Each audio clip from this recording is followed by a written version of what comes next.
It's already been a half a month since the leaders of North Korea and the U.S. met for an historic summit. The world is curious to learn if any progress has been made on steps to denuclearize Pyongyang, which is why Washington's top diplomat responded. However, according to our EG1, there was a difference in tone compared to his previous statement. U.S. Secretary of State Mike Pompeo says there's no timeline for North Korea's denuclearization, but the Trump administration will constantly reassess whether enough progress is being made to continue talks. Pompeo made the remarks in a phone interview with CNN to mark his first 2 months in office. While there will be no timeline on the denuclearization process, Pompeo said the U.S. is committed to going forward at an expeditious moment to achieve what was agreed at the first-ever North Korea-U.S. summit on June 12th. This is in stark contrast to a senior U.S. defense official who said ahead of Defense Secretary James Mattis' trip to Asia that Washington will soon set a timeline for North Korea with specific asks.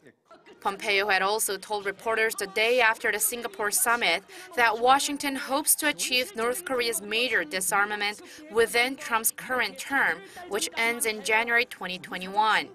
But as if to reconfirm, Pentagon spokeswoman Dana White said Monday that U.S. defense officials would only speak to military-related negotiations on North Korea and that there was no specific timeline for the diplomatic process.